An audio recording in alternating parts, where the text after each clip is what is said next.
Ayah sama nggak usah lihat dulu. Apa? Kasih tahu ayah nggak usah lihat dulu. Oh iya, ayo. Di atas. Iya. Kalau ada apa-apa lewat WA ya. Udah banyak yang dulu. Banyak.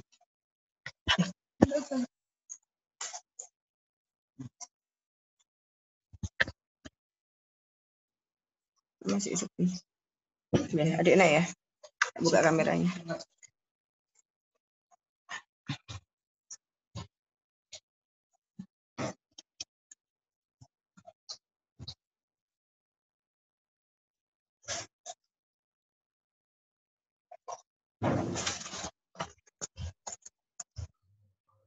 Mau sambil dimulai atau bagaimana, Bu?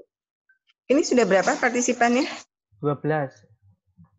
Oh ya udah nggak apa-apa Mas, soalnya nanti kan Iya, nanti setelah saya juga kemalaman bisa ya, Bu. malam-malam. Iya, Iya, oke. Baik. Bismillahirrahmanirrahim. Assalamualaikum warahmatullahi wabarakatuh. Waalaikumsalam warahmatullahi. Alhamdulillahirrahmanirrahim. Kita berada di kuliah online seri ke-11. Jadi ini kuliah COVID online ke-11, tapi untuk serial kali ini adalah serial parenting terkait dengan tips memilih calon pasangan agar tak salah memilih. Nah, ini menarik sekali ya Bu ya, terkait dengan ini, di mana kita akan belajar tentang parenting dan juga tentang pranikah juga, yang akan didampingi oleh Ibu Dr. Nur Aini Fardana, MSI Psikolog. Beliau dari Departemen Psikologi, lebih tepatnya Parenting dan Psikologi of Early Childhood Education and Developmental Psikologi Departemen Airlangga University. Jadi beliau berasal dari Universitas Airlangga di Surabaya. Baik, untuk memanfaatkan waktu, marilah kita memulai dengan berdoa terlebih dahulu. Berdoa dipersilahkan. Bismillah.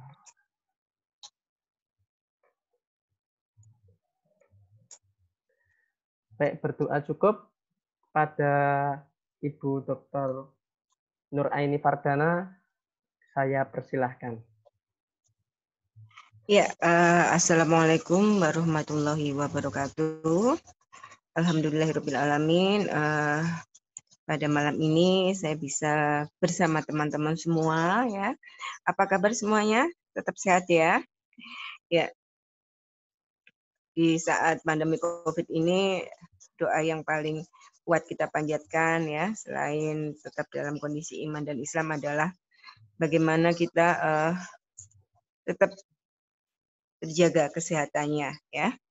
Oke teman-teman, mohon maaf minggu lalu saya tidak bisa bersama teman-teman ya, karena memang ada suatu kondisi yang tidak memungkinkan saya melakukan aktivitas ini. Jadi hari ini mudah-mudahan ini mampu mengganti rasa penasaran teman-teman terkait dengan materi yang akan kita diskusikan malam ini. Ya, judulnya menarik ini ya, tips memilih calon pasangan agar tak salah pilih. Nah, apa betul seperti itu? Apakah kita bisa tidak salah memilih ya? Ya nanti kita akan diskusikan. Baik, kita masuk ke slide yang pertama dulu. Silakan. Ya. Nah, setiap makhluk, setiap manusia pasti ada pasangannya ya. Dan ini saya merujuk ke Al-Qur'an surat Ar-Rum ya ayat 21. Disebutkan bahwa dan di antara tanda-tanda kekuasaannya ialah dia menciptakan untukmu istri-istri dari jenismu sendiri supaya kamu cenderung dan merasa tentram kepadanya dan dijadikannya kamu rasa kasih dan sayang. Inti dari memilih pasangan atau inti dari bagaimana kita mendapatkan pasangan adalah perasaan nyaman, perasaan saling menyayangi, dan perasaan saling mengasihi. Nah, tentunya ini juga tidak mudah kan, bagaimana menentukan pasangan, bagaimana memilih dan menentukan pasangan. Ini partisipannya ada berapa ya, Mas? Ada 12, Bu. Ada 13 sekarang. 13 berarti sudah bertambah. Siapa di antara teman-teman yang sudah menentukan pasangan? Saya, Bu. Oh ya, terus siapa lagi, Mas? Ayo, siapa lagi? Atau justru ikut kuliah ini mau mencari pasangan, menimba ilmu bagaimana menentukan pilihan ya? Atau sudah punya pandangan tapi belum berani memutuskan? Ada? Adakah? Enggak teman-teman, enggak interaktif saja ini, monggo. Adakah? Oke, Mungkin malu-malu, Bu. Malu-malu. Oke, Mas. Kalau gitu saya mau nanya lebih dalam lagi. Slide berikutnya, Mas. Nah, nanti teman-teman silakan ketik di chat ya.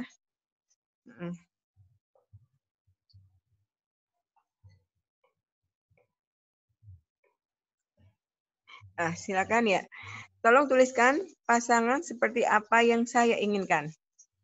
Bisa diklik musiknya, Mas? Sudah masuk, Bu, suaranya?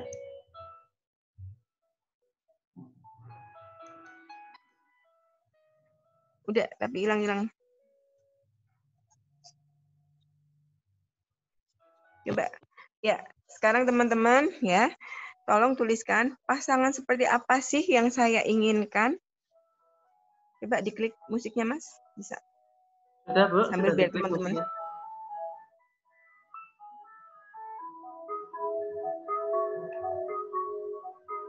Bayangkan, tenang dulu. Refleksi, seperti apa sih sebenarnya pasangan yang saya inginkan itu.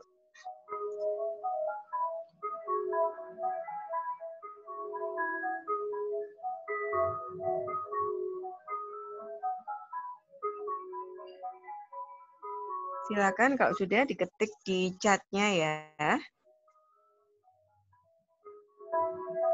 Coba, pasangan seperti apa sih yang saya inginkan? Silakan teman-teman. Silakan mengetik. Seperti apa sih?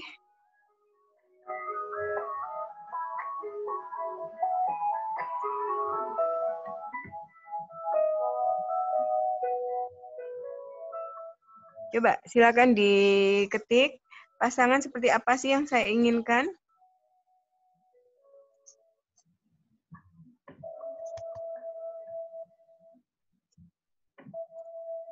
Atau mau disampaikan kalau tidak diketik nanti?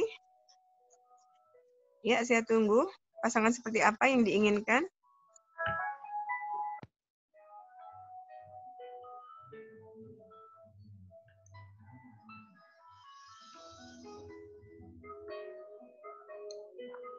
Atau nggak punya gambaran? Atau belum punya gambaran? Sepertinya pada belum punya ya, Bu ya? Loh, berarti kalau belum punya yang diinginkan diharapkan gitu ya. Malu-malu ya Bu ya. Biasa. Nggak apa-apa, coba. Ya. Seperti apa sih? Tulis. Boleh klise biasanya kan yang soleh gitu ya, soleha misalnya, berpendidikan tinggi misalnya, enak dilihat misalnya. Silakan, coba ditulis. Apa yang seperti apa sih pasangan yang diharapkan? Oh ini Bu, ada yang ngechat saya. Oh, ngechat Ya. kemana? Silakan. Ini Boleh. mengerti dan memahami diri sendiri. Yang pertama itu Bu. Terus. Oke, ada juga yang kedua, yang menghargai keluarga dan mencintai keluarganya, seperti itu. Oke. Bentar, saya cek lagi.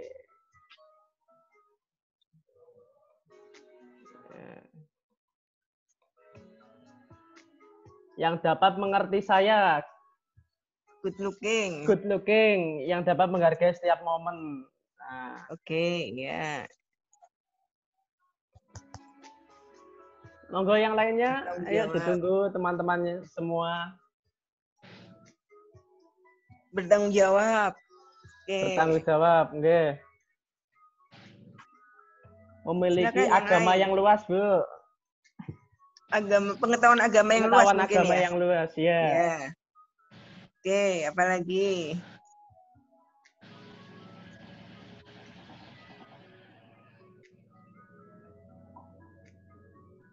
Bertanggung jawab. Ya. Ayo, saya tunggu. Saya ingin tahu nih, teman-teman sebenarnya apa sih kriterianya, apa sih pasangan yang diinginkan itu? Kan untuk memilih harus punya kriteria dulu ya. Iya, betul, Bu. Mapan. Mapan. Ya, apalagi? Ini pada malu-malu ngecat saya. Nggak apa-apa, santai saja. Iya. Silakan. Monggo teman-teman yang lainnya yang mau ngechat bisa ngechat langsung ke grup atau ke narasumber atau langsung ke saya juga boleh. Boleh dibikin anonim saja namanya mungkin ya. Oh, iya, boleh. Di rename, di anonim misalnya nggak mau ketahuan siapa gitu, silakan. Yo, masih seperti ditunggu. apa sih pasangan yang diinginkan? Ayo. Karena untuk menentukan pilihan kan kita harus punya kriteria awal ya, paling enggak.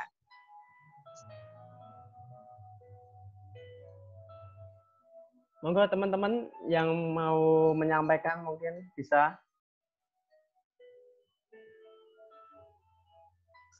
Memiliki kepribadian baik. Wah, mantap, Bu.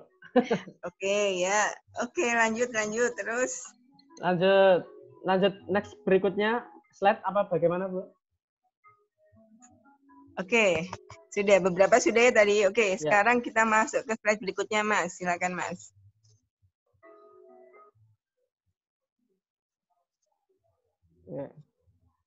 Nah, teman-teman ya, untuk mendapatkan tadi siapa yang diinginkan ya, untuk mendapatkan seseorang yang diharapkan ya, itu ada prosesnya ya. Ada suatu hal yang memang harus dilalui, ada ikhtiarnya ya. Kita harus pertama mencarinya. Nah, teman-teman tadi kan pengen yang bertanggung jawab, pengen yang good looking ya, pengen yang mengerti keluarga ya kan, pengen yang pengetahuan agamanya luas. Nah, ada ikhtiar yang harus dilakukan, mencari itu apakah harus kemudian dengan cara yang misalnya show off gitu ya, enggak juga ya. Intinya kita harus berani untuk membuka diri, berani untuk masuk ke lingkungan-lingkungan yang memungkinkan kita mengenal orang lain ya. Intinya kita tidak bisa tinggal diam ya, meskipun mungkin nanti pada akhirnya kalaupun ada jodoh, barangkali tiba-tiba ada yang tetangga sendiri mungkin ataupun akhirnya dijodohkan mungkin, tapi tetap kita harus mencari ya, harus ada ikhtiar untuk mencarinya. Nah, setelah mencari kita harus mengenalnya. Nah, untuk mengetahui apakah sosok tersebut, apakah orang tersebut memiliki kepribadian yang baik, apakah sosok tersebut orang yang bertanggung jawab. apakah orang tersebut memiliki sikap yang menyayangi keluarga misalnya. Harus mengenal, ya. Fase ini harus dilalui. Nggak boleh kemudian mencari begitu srek misalkan pandangan pertama atau merasa cocok di awal langsung menetapkan, enggak. Harus ada fase mengenal, mengetahui dulu, ya. Nah, ini bisa melalui pihak ketiga, misalnya orang yang kenal dengan seseorang yang kita inginkan, atau kita bisa mencari informasi dari berbagai sumber, ya kan? Misalnya kan sekarang apalagi sudah banyak sekali media yang bisa mengakses informasi seseorang, ya. Mungkin kita bisa tahu dari media sosialnya. Ini siapa sih teman-teman dia? Apa sih komen-komen dia misalnya kan? Bagaimana sih aktivitas dia? Itu cara juga untuk mengenal seseorang yang kita harapkan misalnya, ya kan? Apa yang muncul, apa yang diekspresikan lewat media sosial itu sebenarnya proyeksi dari apa yang ada dalam diri seseorang, ya.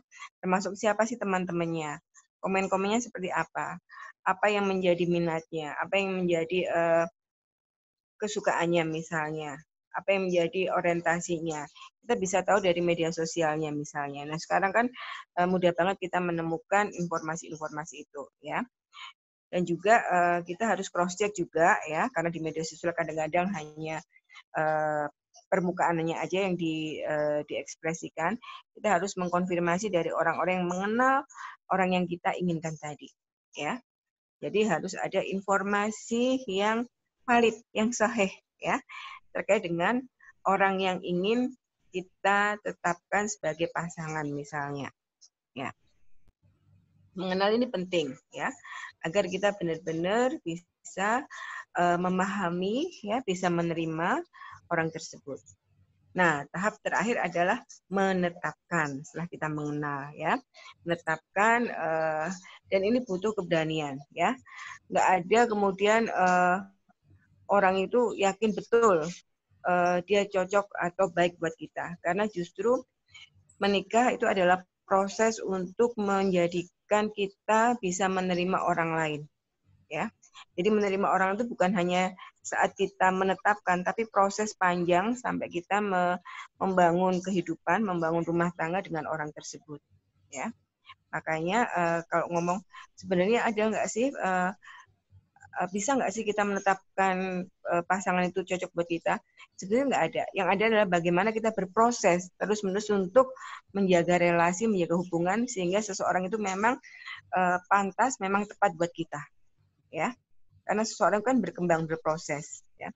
Makanya sebenarnya kalau kita menunggu, aku nunggu sampai ketemu orang yang benar-benar tepat. Nah, itu sulit gitu, karena memang bukan menemukan orang yang tepat, tapi bagaimana kita siap untuk menerima orang tersebut dengan proses-proses yang akan terus-menerus berkembang, ya. Makanya penting buat kita untuk tadi mengenal, ya, tahu apa sih segala aspek kehidupannya, kemudian menetapkan, ya, dan terus itu berproses terus, tidak sampai berhenti bahwa kita menerima dia apa adanya. Lanjut, Mas, di slide berikutnya. Nah, ketika tertarik pada seseorang, maka saya akan apa? Coba dituliskan. Setelah tadi Anda mulai mencari, mengenal, ya kan? Nah, untuk menetapkan kan ada proses lebih lanjut. Apa yang kalian lakukan ketika kalian tertarik pada seseorang? Silakan.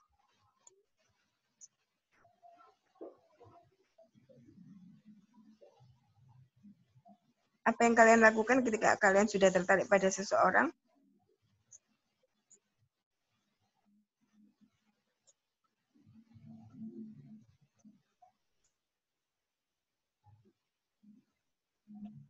Cari tahu masih jomblo apa enggak. Oke.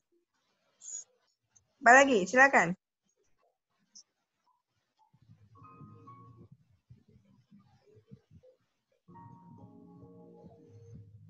Tembak, Bu. Nembak langsung. Ya, nembak langsung. Kemudian memastikan masih jomblo, kepo, membuka hati. Wah. Biar nggak spam. Biar nggak spam. Stalker, IG-nya. Oke.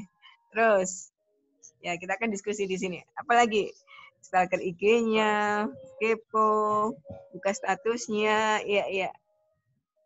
Ternyata IG-nya dikunci. Waduh. IG-nya dikunci. Nah itu kenapa dikunci itu menarik juga kan? Lah itu bisa menjadi topik bahasan tersendiri nih Bu. Justru kalau orang itu tidak ada prasangka apapun, mestinya kan terbuka ya. Makanya nanti kita bahas kenapa orang itu kemudian tertutup. Twitter Wah, sama FB-nya juga. Twitter stalker sama IG-nya. Facebook. Berarti semuanya media sosialnya dia. Kita kepoin, kita stalker. Search Google sekalian. Mantap Mas Abdullah ini. Ya, rekam jejak orang itu kan nggak hilang ya, rekam jejak digital dia, mesti kan kerekam terus. Oke, nggak apa-apa. Lanjut. Kita ngelihat CV-nya ya Bu ya dari Google juga. Monggo yang lainnya, ayo. Masih ditunggu.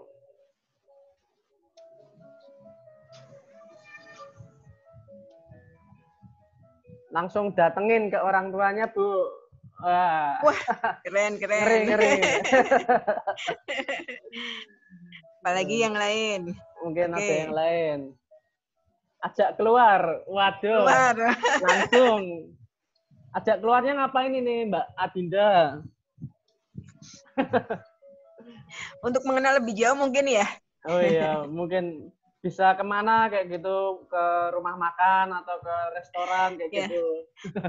Ini upaya yang luar biasa ya Mas ya, untuk mengenal orang ya, mulai stalking di IG-nya, di FB, di Twitter ya, di semua pura-pura di minta mungkin temenin beli barang. Ternyata pengennya nggak apa-apa. Menarik itu, nggak apa-apa, itu nanti bisa kita bahas ya. Kita bisa tahu kecenderungan perilaku seseorang dari respon dia terhadap situasi yang dihadapinya. Ya.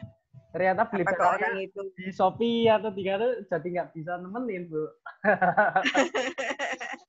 makan-makan bareng. Makan-makan bareng. Kalau tidak biasa seperti itu bagaimana? Waduh. Ya harus dibiasakan. Oke, monggo yang lainnya bisa ngecat ya. Kepo ya, langsung tembak. Keren ini Mas, dan langsung nembak ya. Iya, langsung nembak ya. Keren-keren nih Bu jawabannya. Aduh, lanjut, ini Bu. nih Mas. Lanjut ya.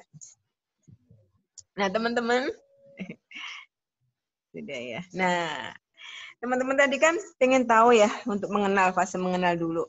Ada yang stalking di IG-nya, di Facebook-nya, di Line gitu kan, macem-macem. Nah, ternyata pernah nggak teman-teman tuh salah atau keliru dalam mengenal seseorang? Mau seriusan, sudah lama jalan, mau seriusan, lah ternyata kok gitu, pernah nggak?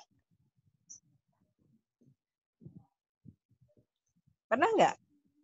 Mau serius gitu kan? Sudah merasa lah ini pilihan gitu ya. Ternyata begitu mau jadian beneran serius, ternyata nggak sesuai dengan harapan. Pernah nggak? Oh, ada yang seperti nih, itu nggak? Ada nih Bu, ada. Nih ada. Malu Bu. Ya, teman-teman ternyata. Ada juga ternyata. Iya, ternyata untuk mengenal orang itu ya, untuk menentukan pilihan, ada faktor-faktor resiko yang harus kita perhatikan, ya. Nah, ini seringkali kalau orang sudah senang, udah jatuh cinta, udah merasa srek gitu ya Mas ya. Ada kondisi-kondisi yang akhirnya nggak kita perhatikan, kita abaikan, ya. Pertama, ya, yang menjadi bias, ya, sehingga informasi tentang orang lain itu bias. Adalah impresi saat PDKT. Nah, kalau orang udah tertarik, udah seneng, itu kan yang kelihatannya bagus-bagusnya aja kan, ya. Ada kesan bahwa seseorang itu luar biasa di mata kita, sempurnalah ya. Ada impresi, ada kesan saat PDKT yang akhirnya mengabaikan informasi-informasi yang sebenarnya itu signifikan atau bermakna untuk mengenal seseorang itu secara utuh gitu ya. Tapi karena kita sudah kena impresi, sudah kena kesan saat kita PDKT ya, akhirnya hal-hal lain yang sebenarnya itu penting untuk memahami orang yang kita dekati itu nggak kita perhatikan betul, ya. Pernah nggak merasa seperti ini? Pernah. Akhirnya pernah ya. Akhirnya sebenarnya sih misalkan dia, anaknya ini gampang marah, gampang mukul, nggak apa-apa kok, pokoknya dia cinta aku. Padahal dia sudah punya gejala gampang mukul, ya, gampang melakukan kekerasan. Tapi karena sudah senang, udah kadung senang, diterima aja. Nah, ujung-ujungnya nanti semakin lama hubungan itu akan semakin buruk, ada toksik dalam relasi kan? Ada yang seperti itu enggak? Mungkin yang pernah menjadi korbannya ini mungkin bisa berbagi saja, santai awal-awalnya aja. enggak. Awal-awalnya ya karena seneng, ya, jadi enggak memperhatikan, atau dia ternyata mudah marah atau mengeksploitasi, tapi karena kita sudah kadung seneng misalnya, ada kesan bahwa dia itu baik di mata kita, sampai kita mengabaikan hal-hal yang seharusnya menjadi pertimbangan kita untuk menentukan pilihan, ya. Makanya hati-hati saat PDKT, ya. Tetap gunakan akal sehat, ya. Tetap gunakan rasio dalam melihat secara objektif orang yang kita dekatin, ya, termasuk informasi-informasi itu, ya. Jadi nggak kayak fotonya cakep banget sih, ini kok dia sering bikin status yang menarik misalnya. Hati-hati ya, karena impresi itu bisa menimbulkan bias dalam kita memahami orang lain, ya. Meskipun kita srek pertamanya, tapi ya hati-hati ya. Bias itu bisa mengaburkan fakta-fakta yang justru penting untuk memahami orang lain, ya. Paham di sini teman-teman ya. Nah, yang kedua nih, kita itu kadang-kala salah menilai diri, dan ini akan beresiko dalam menentukan pilihan. Misalnya, kita salah terlalu overestimate ya, atau underestimate diri kita sendiri. Itu juga akan mempengaruhi bagaimana kita menentukan pilihan. Ya, kalau kita overestimate ya, bisa jadi pasangan yang kita harapkan untuk kita pilih ya nggak sesuai dengan kondisi kita sesungguhnya, atau ketika kita underestimate terhadap diri kita, itu juga akhirnya pasangan yang kita pilih itu juga sebenarnya nggak sesuai dengan diri kita. Makanya sebelum kita memilih pasangan, yang terutama yang penting adalah bagaimana kita membangun konsep diri kita secara positif lebih dulu. Ya, mengenal diri kita secara positif lebih dulu, sehingga pasangan yang kita cari, ya, pasangan yang kita harapkan itu benar-benar setara dengan diri kita. Ya, ada orang yang overestimate ya, akhirnya terlalu tinggi menilai dirinya, misalnya, akhirnya mendapatkan pasangan yang sesuai overestimate-nya dia. Padahal itu kan kondisi yang nggak nyata terhadap dirinya kan. Nah, ini bisa menimbulkan kesenjangan. Ya, nanti mungkin ada persoalan-persoalan ketika hubungan ini berlangsung di kemudian hari, ya. Atau underestimate misalnya, terlalu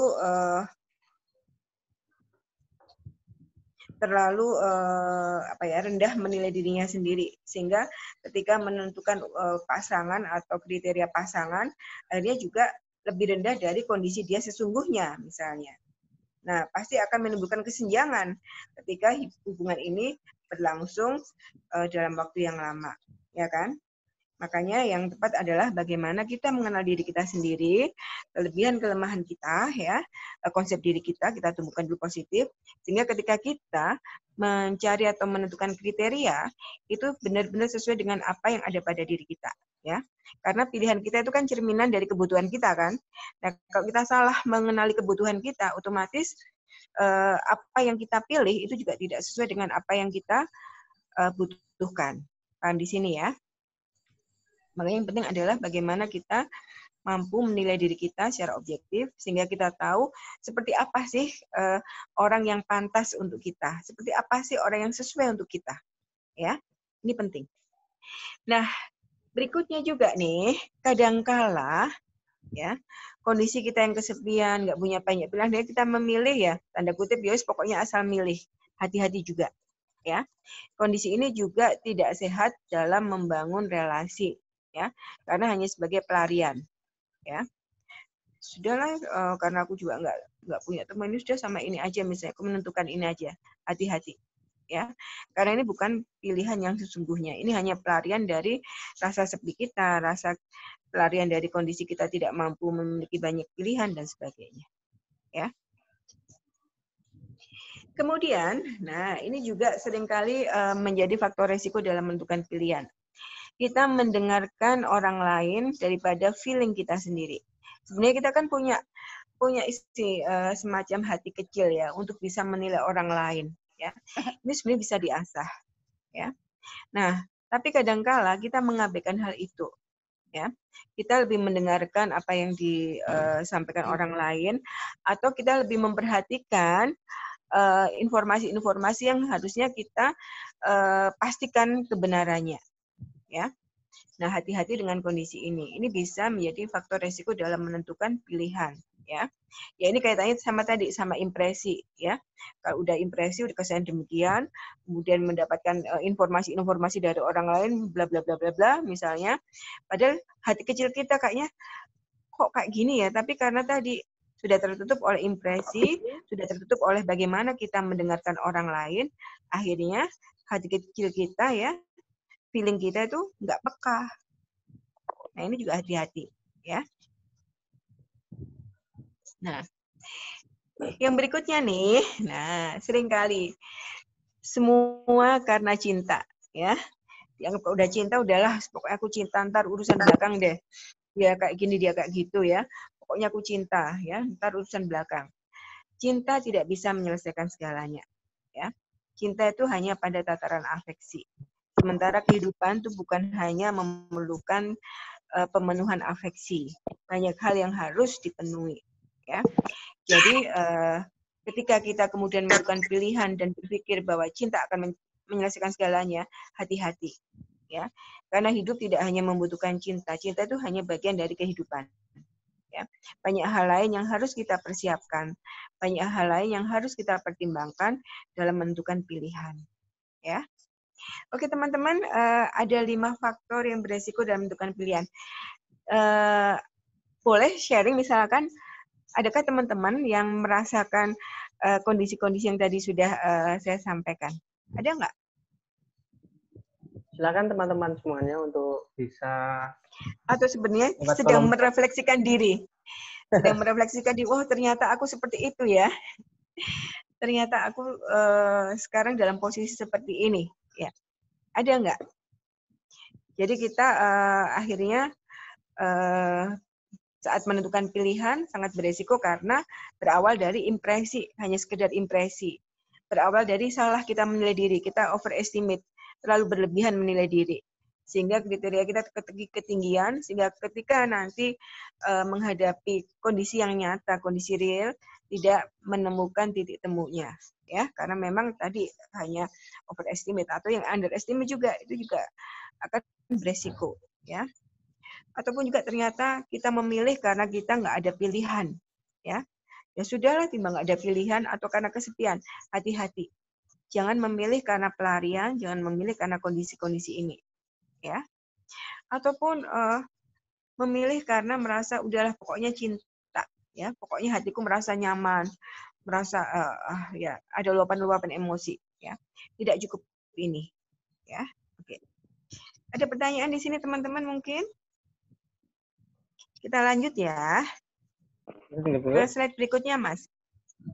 Ada chat masuk nggak? Nah, sekarang ketika kita sudah membahas faktor-faktor resiko dalam menentukan pilihan, ya.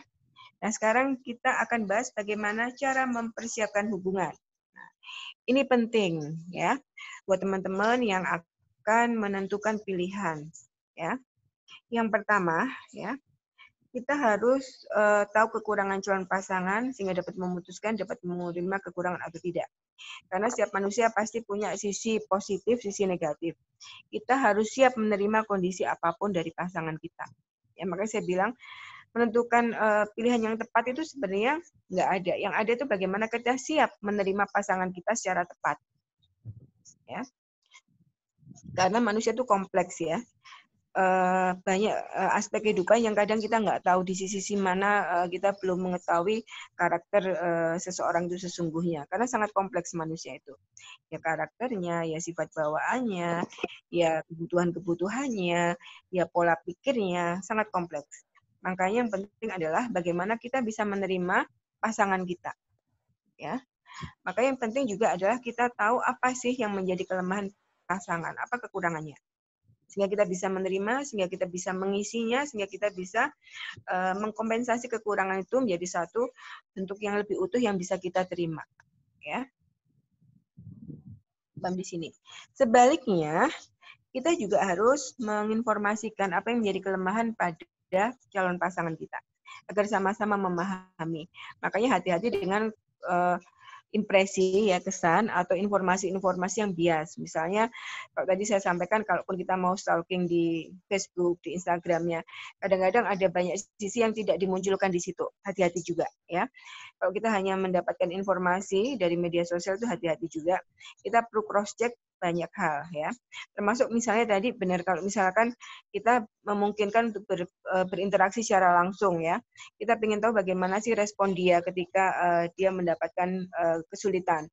Apakah bisa toleran, apakah bisa cukup sabar, atau dia seorang yang pemarah, mungkin itu bisa menjadi catatan buat kita untuk mengenal siapa calon pasangan kita.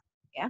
Tadi kan ada yang mengatakan diajak keluar misalnya ya, kemudian diajak makan bersama misalnya. Kita lihat bagaimana sih respon dia sebenarnya. Cukup sabarkah, tolerankah, punya kebesaran hatikah, punya rasa tanggung jawabkah? Itu semua bisa dilihat dari perilaku sehari-harinya. Ya, justru kondisi-kondisi yang alamiah itu yang penting untuk kita ketahui. Ya, kalau sekedar tampilan di Instagram, komen-komennya, statusnya, itu mungkin bisa menjadi ideal self dia, tapi real self ya, kondisi dia yang sesungguhnya itu justru muncul ketika mungkin dia mendapatkan kondisi-kondisi yang tidak menyenangkan. Itu kondisi aslinya akan kelihatan. Ya. Jadi kalau kita ingin tahu sifat asli seseorang, itu cari tahu saat dia mendapatkan kondisi yang tidak menyenangkan. Bagaimana reaksinya? Ya. Apakah dia cukup sabar? Apakah dia orang yang solutif? Atau orang yang menyalahkan orang lain, ya kan? Atau orang yang punya pemikiran terbuka misalnya.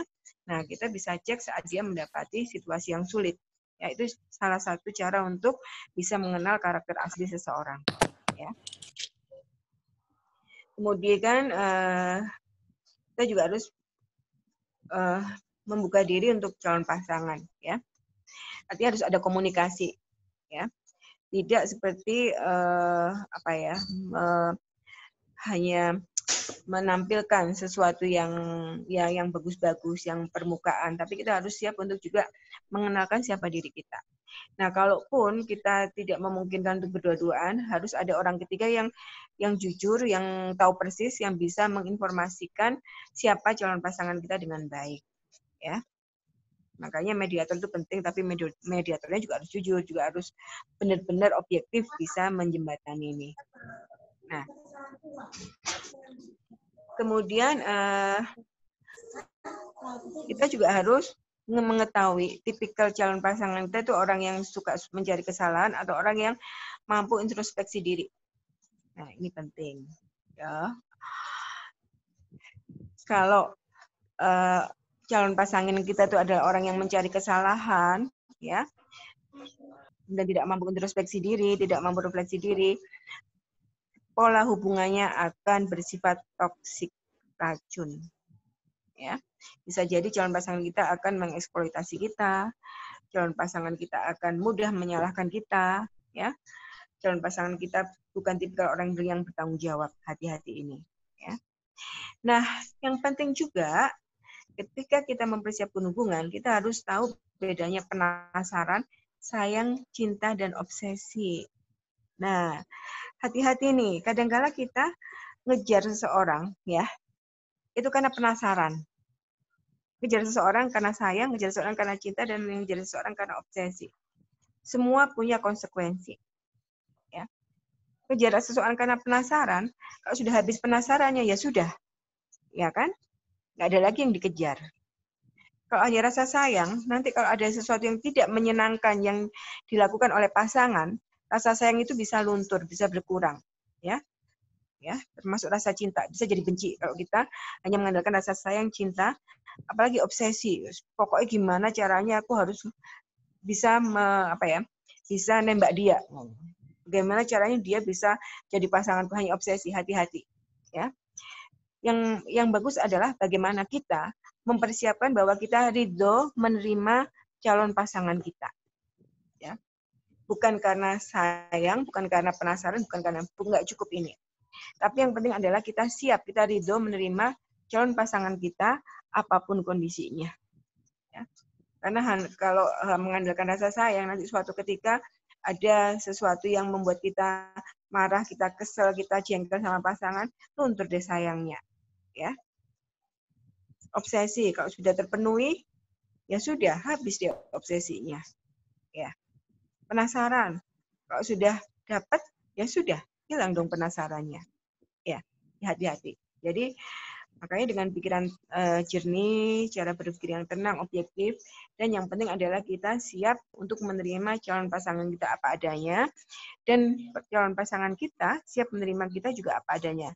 Kalau di bahasa agama itu ridho, ya, ridho dengan calon pasangan kita. Itu ya. Oke teman-teman, kita masuk ke slide yang berikutnya nih. Nah ini untuk Nah, ini yang memilih suami. Buat mbak-mbak, buat ukhti, akhwat ya. Pertama, ini harus menjadi prasyarat mutlak. Memiliki keyakinan dan sistem nilai yang sesuai. Ya, pasti ya, harus ini. Karena nanti ada komunikasi-komunikasi verbal, non-verbal, relasi-relasi yang bersifat bawah sadar dengan pasangan kita. Kalau frekuensinya nggak sama, pasti akan menimbulkan friksi-friksi. Ya, hati-hati. Ini juga harus menjadi persyaratan yang mutlak. Kita harus memiliki keyakinan dan sistem nilai yang sama dalam memandang kehidupan, ya, dalam memandang orientasi-orientasi masa depan misalnya, ya, dalam membangun nilai-nilai yang diyakini, ya, termasuk nilai-nilai yang terkait dengan religiusitas, ya, nilai-nilai termasuk apa itu ritual dalam sehari-hari misalnya, ya, ini harus memiliki nilai atau keyakinan yang sesuai. Ini penting, ya, karena nanti pada satu titik ketika ini tidak ketemu akan terjadi konflik, ya. Nah kedua, ini penting juga teman-teman ya, para akhwat, para ukhti, harta bukan segalanya, ya. Hati-hati dengan silaunya penampilan, impresi di awal. Justru cek apakah dia pekerja keras atau bukan, ya. Apakah dia orang yang menganut nilai-nilai kehidupan bahwa kehidupan itu harus dipertahankan dengan kesungguhan, dengan kerja keras, ya. Bukan hanya memanfaatkan apa yang ada, tapi harus ditunjukkan dengan sikap kerja keras, ya. Ini penting teman-teman ya. Kemudian sosok laki-laki bertanggung jawab adalah idaman, ya, ya. Dia tidak mudah menyalahkan orang lain, ya. Dia memiliki tanggung jawab untuk menyelesaikan persoalan-persoalannya semampu dia, ya. Ini menjadi hal yang perlu untuk diperhatikan buat teman-teman yang sedang mencari pasangan, ya. Jadi sosok laki-laki yang bertanggung jawab. Kemudian, nah ada poin yang menarik nih. Mungkin teman-teman bisa boleh nanti kita diskusi lebih lanjut ya kalau ada yang tidak pas dengan apa yang saya sampaikan. Laki-laki yang menyayangi ibunya adalah khas sosok yang lembut dan penyayang. Ya. Bukan anak mama loh. Ya, kalau anak mama dia dimanjakan oleh orang tuanya. Tapi dia menyayangi ibunya. Laki-laki yang menyayangi ibunya, dia memiliki rasa empati yang lebih baik terhadap perempuan, ya, daripada laki-laki yang menyanyiakan atau tidak menyayangi ibunya, ya. Dan biasanya ketika dia menyayangi ibunya, maka dia juga akan nantinya memiliki afeksi, emosi yang sama menyayangi istrinya. Ya. Bagaimana sikap dia terhadap ibunya akan mencerminkan bagaimana sikap dia dalam menghargai istrinya, ibu dari calon anak-anaknya kelak. Ya, di sini. Kemudian yang penting juga adalah bagaimana kita memilih laki-laki yang membuat kita nyaman, ya. kita merasa diterima, kita merasa ngapain aja sih enak sama dia, ya. Jadi merasa kita itu tidak harus pakai topeng, kita tidak harus berpura-pura, tapi kita bisa menjadi diri sendiri yang nyaman bersamanya. Nah, ini menjadi hal yang harus dipertimbangkan dalam memilih suami, ya.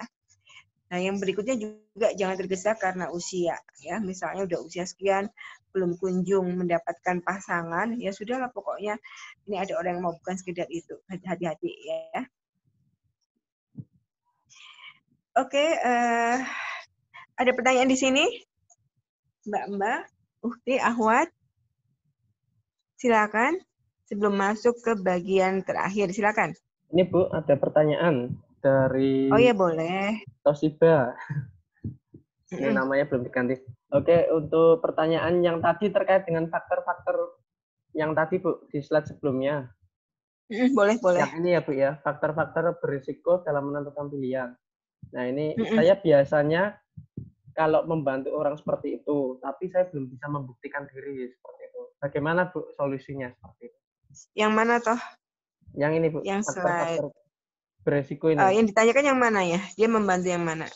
Monggo untuk Toshiba bisa ini. Boleh Mbak, bersuara aja sih, kita diskusi aja ya, biar nggak saya sendiri sama Mas Yudo nih yang berbicara. Silakan Mbak. Monggo. Halo, Mas Toshiba. Halo. Oh Mas apa Mbak sih? Kurang tahu. Silakan. Halo, Mas Toshiba. Yang mana yang dimaksud ya? Ada 5 kan ini? Halo Mas. Oh, Mas Toshiba, halo. Tadi pertanyaan. Silakan mungkin bisa disampaikan.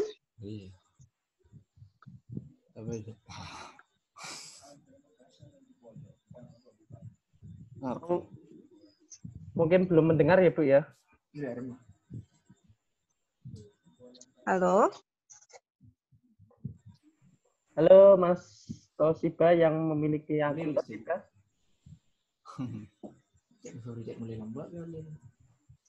Oh ya, tidak tersambung ya Bu. Oh tidak tersambung. Ya. Apa tadi pertanyaan? Tapi Mas Toshibanya masih ada di sini nggak? Masih stay sama kita nggak? Masih ada. Oh masih ada. Apa tadi Mas pertanyaannya? Saya biasa kalau membantu orang seperti itu, misalnya seperti impresi saat PDKT, salah menilai diri seperti itu Bu. Tapi saya belum bisa membuktikan diri. Nah ini saya juga bingung akan pertanyaannya itu. Apa yang mana ya? Membantu yang mana? Atau nanti mungkin Mas Toshiba bisa menyampaikan langsung ya? Ya. Mungkin nanti saya bantu menyambungkan ya Bu ya. Ya. Atau yang lain ada pertanyaan? Yang lain ada pertanyaan Bu. Dengan bagaimana menghadapi fuckboy yang selalu tiba-tiba datang dan pergi. Mana? Ini apa? Dari Salma Nazila Fortuna. Bagaimana menghadapi fuckboy yang selalu tiba datang dan pergi? Mungkin bisa dijelaskan fuckboy-nya itu bagaimana ya Mbak Salma? Nggak serius gitu kah? Atau gimana? Ya, saya mute ya. Amit ya. Silakan Mbak. Iya. Monggo Mbak Salma. Iya Bu. Assalamualaikum warahmatullahi wabarakatuh. Waalaikumsalam. Waalaikumsalam warahmatullahi Maaf ya Bu, gambarnya tidak diinikan. Ya, jadi begini. Jadi yang dimaksud fuckboy itu mungkin gimana ya? Laki-laki yang ngedeketin gitu, tapi itu tuh antara modus atau tulus gitu. Jadi belum bisa ngebedain antara modus dan tulusnya itu gitu Bu. Antara ya kayak gitulah, gimana gitu cara ngebedainnya. Ya kan suka kadang datang terus kadang juga pergi seperti itu. Berarti kan nggak serius sih dia. Oh iya. Kan nggak serius ya Mbak ya? Ya iya. Sudah, kalau nggak serius ya sudah nggak masuk kriteria kita gitu loh. Mbak sendiri kriterianya apa? Kriteria gimana ya Bu? Kriteria terhadap pasangan. Mau yang cuma segitu aja, main-main, modus, atau pengen yang benar-benar ngejagain, yang benar-benar tulus gitu? Yang tulus sih Bu, yang tanggung jawab, pastinya pengertian gitu. Tapi kok masih berharap, masih sayang? Sayang, ya Bu, lumayan lah.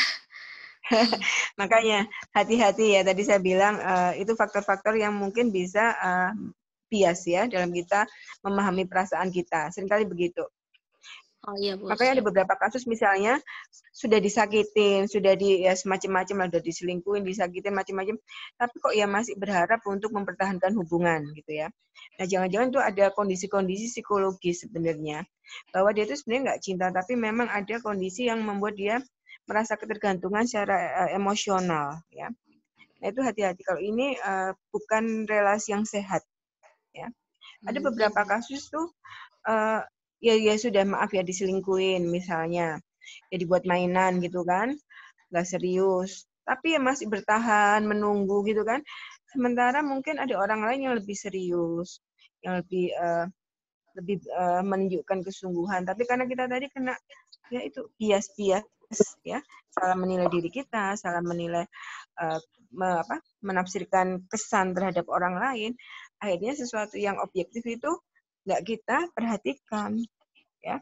Makanya hati-hati tadi oleh perasaan penasaran, cinta, sayang itu ya. Tetap gunakan akal sehat, tetap gunakan pertimbangan-pertimbangan yang matang ya, karena pernikahan itu nantinya bukan sekedar perasaan cinta, bukan perasaan sayang, tapi bagaimana kita juga akan menghadapi kondisi-kondisi yang sangat sangat menantang dalam kehidupan nantinya ya. Oke. Ya Bu, Ada baik lagi Bu, terima pertanyaannya? kasih. Ada lagi pertanyaan? Apakah sudah jelas, Mbak Salma? Sudah Mas, terima kasih. Oke, siap. Terima Oke. kasih. Niki Nih, ada dari Lenovo nih, Mas. dari 964073, Bu. Ya, apa, Mas? Ini terkait dengan bagaimana cara menyikapi perasaan kita yang kadang tidak dapat menerima kekurangan. Pasangan yang terus diulang-ulang terus seperti itu. Walaupun kita sadar itu kekurangannya, seperti itu, Bu. Mungkin bisa sambil interaktif ya, Bu ya. Saya unmute. Iya. Mana sih, Mbak? Ini siapa? Mbak apa, Mas? Silakan. Bisa disampaikan? Halo, Mas atau Mbak ini? Oh, Mas ya? Iya. Silakan. Boleh menceritakan apa sih? Halo? Halo. Ya mungkin bisa nih Bu, bisa dijelaskan terlebih dahulu sambil ini Ya, terkoneksi enggak? Ya, menerima kekurangan orang lain ya. Itu sebenarnya sesuatu yang bisa kita ciptakan dari diri kita. Tetapi ingat, kita punya batas-batas untuk bisa menerima kondisi-kondisi kekurangan orang lain ya. Karena kan nanti setelah kita menikah kita akan bertahan dalam waktu yang panjang gitu kan, sampai kematian mungkin ya. Artinya kita harus siap dengan kondisi seperti itu. Kalau memang Anda siap menerima kekurangan dan kondisi yang diulang-ulang, kesalahan yang diulang-ulang ya sudah, itu menjadi konsekuensi. Tapi kalau nggak siap, ya sudah, itu Anda harus memutuskan ya. Karena memang nantinya Anda akan bersama dia dalam waktu yang panjang ya. Nanti kan bisa berubah. Nah, coba kita ukur dalam kurun waktu kita kenal dia selama ini, apakah dia bisa berubah sedikit demi sedikit. Walaupun itu sulit, apalagi nanti ketika kita sudah menjalin relasi dalam ikatan pernikahan misalnya. Ya. Kecuali memang dia luar biasa menyadarinya dan dia mau berubah dengan luar biasa. Ya. Kadang-kadang kita seringkali begini, nggak apa-apalah, antar kan kalau udah nikah kan paling dia nggak gitu ya, hati-hati. Ya. Kita harus bisa memastikan bahwa dia memang mau berubah dulu, ya. Kalau dia mau berubah, nah kita akan bantu dia untuk berubah, ya. Oke. Ada lagi tambahan mungkin? Tanyaannya? Ada Bu, ada banyak ini Bu. Terkait dengan Mbak Mafdah LR. Semoga bisa saya unmute ya. Silakan. Wafdah, Mbak Wafdah. Silakan Mbak Wafdah.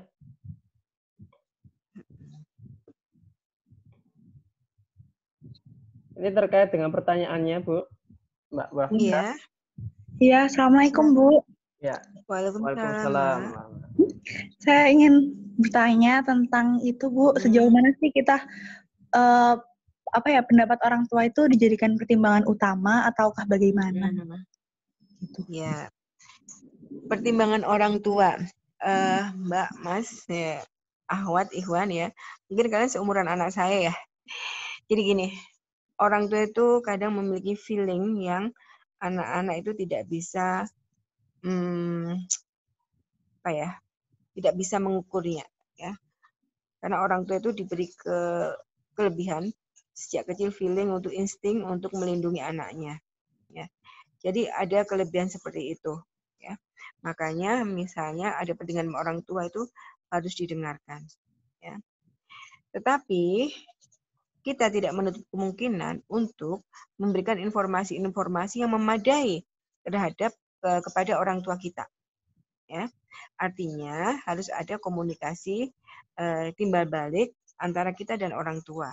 Ya, kita mendengarkan apa yang disampaikan orang tua, tetapi kita juga bisa memberikan fakta-fakta, informasi yang valid, yang sahih, gitu ya, kepada orang tua kita.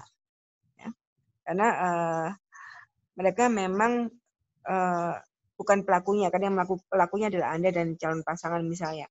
Tetapi mereka punya feeling, punya perasaan, punya insting, intuisi untuk melindungi anaknya pasti. Nah, ini juga menjadi kunci bagi seseorang untuk menentukan pilihan. Ya. Kalaupun itu berbeda pendapat, berbeda pilihan misalnya, lakukan cara-cara yang santun ya. Anda boleh memberikan informasi kepada orang tua, ataupun kalau Anda sulit melakukannya, tolong minta orang ketiga, orang yang bisa didengar orang tua, untuk memberikan informasi tersebut. Ya. Artinya, kadang-kala orang tua juga membutuhkan informasi-informasi yang lebih banyak untuk menilai orang lain. Gitu ya. Oke. Atau mungkin ajak orang tua untuk mengenal calon kita dalam aktivitas yang lebih banyak gitu ya, misalnya main ke rumah atau berkegiatan bersama sehingga orang tua tahu karakter calon pasangan anaknya. Ya, gitu. Ada lagi mungkin? Enggak Bu, sampun. Terima kasih. Sama-sama. Ada lagi? Oke, kita masuk ke slide terakhir ya, Mas. Oh, siap, Bu. Nah, ini bagi Ikhwan nih. Bagaimana memilih istri. Ini mutlak ya. Tapi saya akan jelaskan bagaimana penjelasan psikologisnya. Kenapa kok Rasulullah Shallallahu Alaihi Wasallam ya menyatakan bahwa ketika kita memilih wanita, memilih perempuan ya untuk dijadikan pasangan, ada 4 hal yang harus diperhatikan. Hartanya, nasabnya, kecantikannya, dan agamanya. Nah, memang yang pertama agamanya. Nah, kenapa 4 hal itu? Ya, pertama itu harta. Harta itu bukan uangnya, tapi potensi dia untuk produktif. Nah, misalnya dia berpendidikan tinggi, ya kan? Oh, dia punya potensi untuk bekerja, untuk produktif. Artinya kan hartanya banyak, ya. Kemudian atau dia sudah mapan misalnya, ya kan? Nah, ini menjadi hal yang seringkali pertimbangan bagi laki-laki untuk memilih seorang perempuan, ya, apalagi dengan kondisi sekarang perekonomian yang sulit dan sebagainya, ya.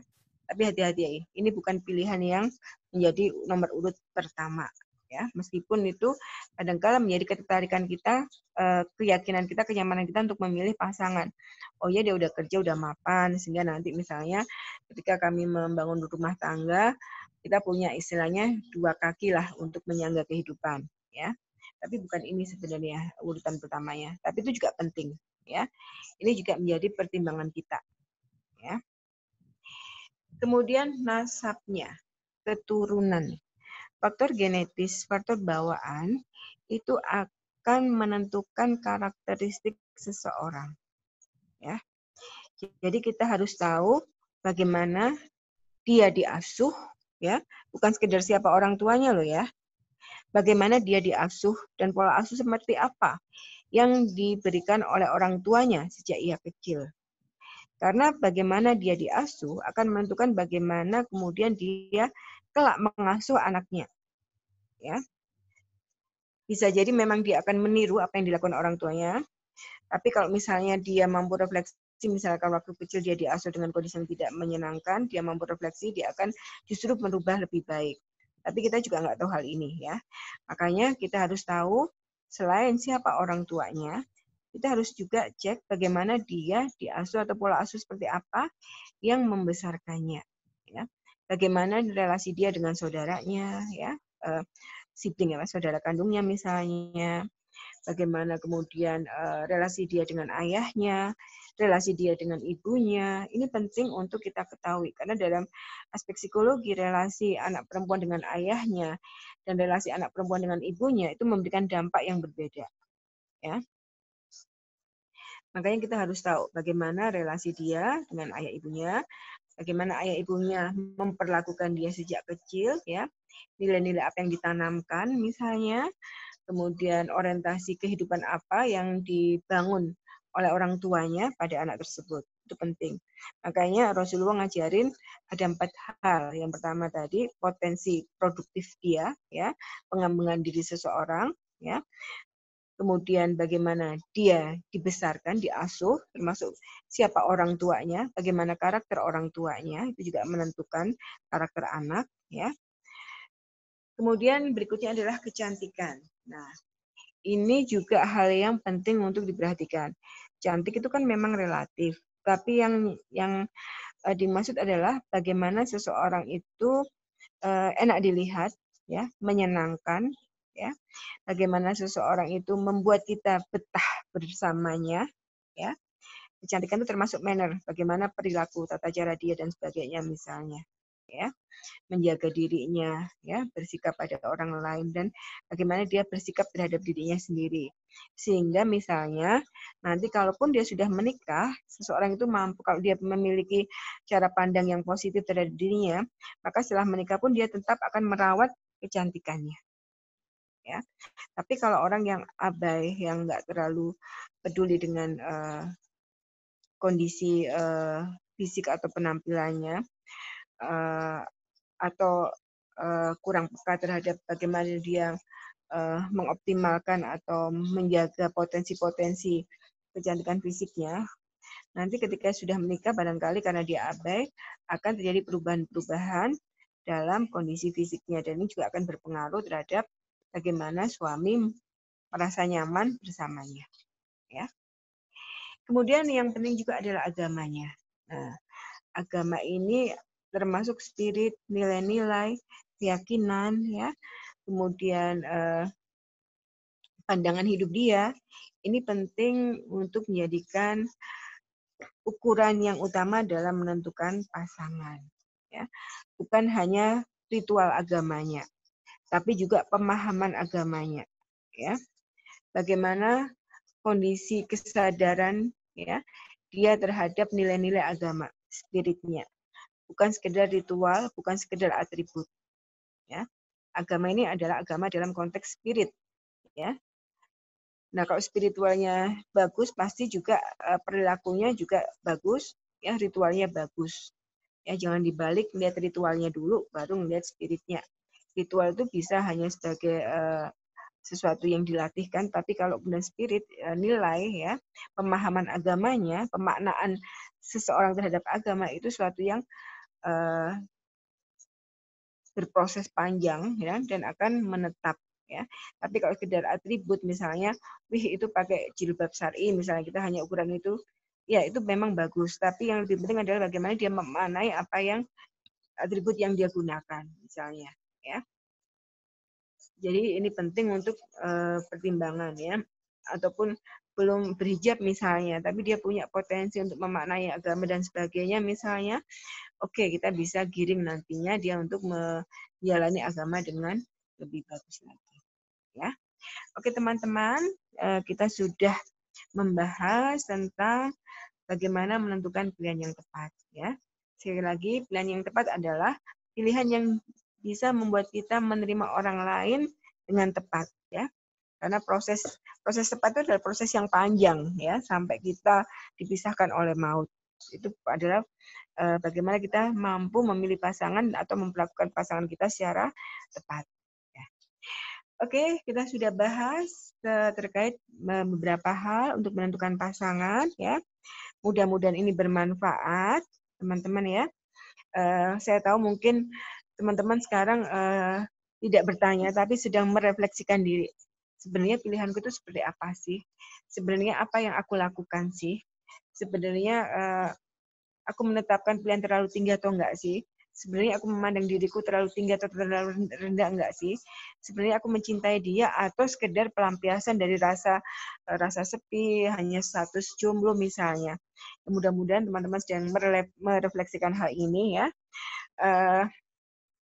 Dan bisa memaknai arti sebuah hubungan yang sehat. Oke, Mas Yudo, ini kan besok hari terakhir puasa ya? Iya, Bu. Betul. Mungkin malam ini kita perlu untuk istirahat lebih awal ya. Oh, iya. Nanti bisa bangun malam untuk menikmati malam terakhir di bulan Ramadan. Ya, Bu. Saya kira cukup ya, Mas ya. Nanti mungkin baik. kalau pertanyaan, silakan boleh share nomor HP saya, silakan nggak apa-apa ya. Atau email silakan, nanti kalau ada hal yang penting mau disampaikan silakan. Materi sudah saya sampaikan ke Mas Yudo, bisa nanti dibagikan ke teman-teman ya. Sekali lagi mudah-mudahan bermanfaat teman-teman ya. Menentukan pilihan itu bukan hal yang mudah, tetapi menjadi sulit kalau kita tidak pernah memilih ya. Oke, teman-teman, selamat memaknai bagaimana kita menentukan pilihan dan selamat untuk menerima apapun pilihan yang sudah kita tentukan. Terima kasih, selamat malam. Assalamualaikum warahmatullahi wabarakatuh. Waalaikumsalam warahmatullahi wabarakatuh. Ya, terima kasih pada Bu Nur Aini Fardana yang telah memberikan materinya terkait dengan jangan sampai sih kita salah untuk memilih pasangan. Baik, karena waktu sudah menunjukkan pukul hampir 21.30, kita cukupkan sekian saja untuk bisa memberikan waktu untuk beribadah di hari-hari malam terakhir berpuasa seperti itu ya, Bu. Oke, baik, dari saya cukupkan sekian. Apabila ada pertanyaan kembali dapat dikirimkan lewat email di volunteercorona19@gmail.com atau di nomor telepon yang akan saya berikan di grup Telegram. Untuk grup Telegramnya nanti bisa sudah saya share di sini grup Telegramnya apa seperti itu. Baik, dari kami ucapkan terima kasih untuk teman-teman semuanya yang telah bergabung dan antusiasnya dalam bertanya. Akhirul kalam, wassalamualaikum warahmatullahi wabarakatuh. Terima kasih semua, saya izin live ya. Iya, Bu, terima kasih.